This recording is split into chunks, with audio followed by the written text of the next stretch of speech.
ఈ రోజుల్లో మనకు ఎన్నో రకాల సమస్యలు వచ్చేస్తున్నాయి. ఆ సమస్యలు రాకుండా ఉండాలన్నా, వచ్చిన సమస్యలు తగ్గాలన్నా ఇప్పుడు చెప్పే ఈ 3 రకాల విత్తనాలను నానబెట్టి తీసుకుంటే సరిపోతుంది. ఎన్నో రకాల సమస్యలను తొలగించుకోవచ్చు. డయాబెటిస్ నియంత్రణలో ఉంటుంది. జీర్ణక్రియ నియంత్రణలో ఉండటమే కాకుండా తీసుకున్న ఆహారం బాగా జీర్ణం అవుతుంది. బరువు తగ్గుతారు, కొలెస్ట్రాల్ తగ్గుతుంది. ఇక ఆ సీడ్స్ గురించి తెలుసుకుందాం. ముందుగా మెంతులు మనం రెగ్యులర్గా వంటల్లో వాడుతూ ఉంటాం. మన ఆరోగ్యానికి ఎన్నో రకాలుగా సహాయపడుతుంది.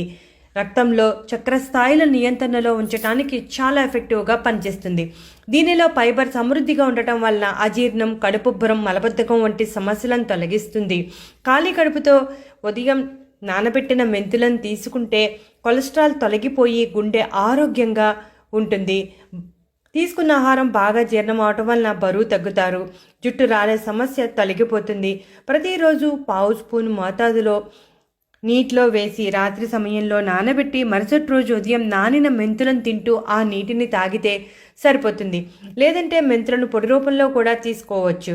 ఈ రోజుల్లో ఎన్నో రకాల సమస్యలు వచ్చేస్తున్నాయి. ముఖ్యంగా అధిక బరువు, డయాబెటీస్ అనేవి ప్రతి ఒక్కరిని వేధిస్తున్నాయి. ఆ సమస్యలు తగ్గాలంటే ఈ మెంతులు చాలా బాగా సహాయపడతాయి. జుట్టు రాలకుండా ఒత్తుగా పెరగడానికి కూడా సహాయపడతాయి. నీటిలో నానబెట్టి తీసుకోవచ్చు, లేదంటే పొడిగా తయారు చేసుకుని తీసుకోవచ్చు.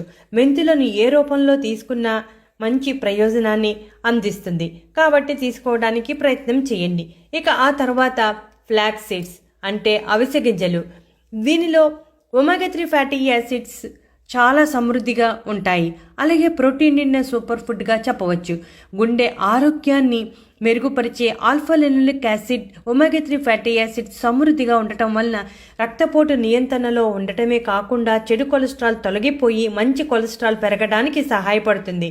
ఫైబర్ ఉండటం వలన తొందరగా ఆకలి వేయదు. బరువు తగ్గడానికి కూడా చాలా బాగా సహాయపడుతుంది. ఇందులో కరిగే ఫైబర్, కరగని ఫైబర్ సమృద్ధిగా ఉండటం వలన జీర్ణ ప్రక్రియ బాగా సాగేలా చేసి తీసుకున్న ఆహారం బాగా జీర్ణమయ్యేలా చేస్తుంది. దాంతో గ్యాస్, కడుపుబ్బరం, మలబద్ధకం వంటి సమస్యలు ఉండవు. ఇక హార్మోన్ల అసమతుల్యత లేకుండా చేస్తుంది. దీనిని పొడిగా తయారు చేసుకుని అన్నంలో కలుపుకొని తినవచ్చు, లేదంటే నీటిలో కలుపుకొని తాగవచ్చు, లేదంటే పెరుగులో కలుపుకొని, లేదంటే మనం చపాతీ చేసుకున్న, అట్లు వేసుకున్న వాటిలో ఈ పొడి కలుపుకొని తీసుకుంటే సరిపోతుంది.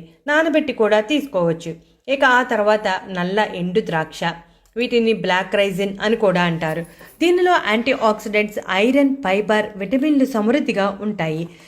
రక్తహీనత నివారించడానికి, రోగనిరోధక వ్యవస్థను బలోపేతం చేయటానికి, ఎముకలు బలంగా చేయటానికి, రక్తపోటు నియంత్రణలో ఉంచడానికి, ఇమ్యూనిటీ పెరగటానికి చాలా ఎఫెక్టివ్గా పనిచేస్తాయి.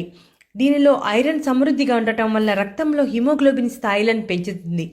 వీటిని నీటిలో నానబెట్టి మరుసటి రోజు ఉదయం నానిన ఎండుద్రాక్ష తింటూ ఆ నీటిని తాగితే సరిపోతుంది. యాంటీ ఆక్సిడెంట్స్, యాంటీబయాటిక్ గుణాలు ఉండటం వలన శరీరంలోని ఇన్ఫెక్షన్స్తో పోరాటం చేసి శరీరంలో ఇమ్యూనిటీని పెంచుతుంది. నోటి ఆరోగ్యానికి సహాయపడుతుంది. ఫైబర్ మలబద్ధకం తగ్గించి ప్రేగు కదలికలను మెరుగుపరుస్తుంది. ఇక కాల్షియం, బోరాన్ వంటి ఖనిజాలు ఉండటం వలన ఎముకలను బలంగా ఉంచడంలో సహాయపడి కీళ్ల నొప్పులను తగ్గించడంలో చాలా ఎఫెక్టివ్గా పనిచేస్తుంది.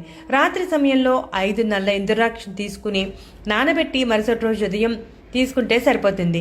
మెంతులు, అవిసె గింజలు, నల్ల ఎండుద్రాక్ష రెగ్యులర్గా రాత్రి సమయంలో నానబెట్టి మరుసటి రోజు ఉదయం తీసుకుంటూ ఉంటే మనకు ఎన్నో రకాల సమస్యలు తొలగిపోతాయి.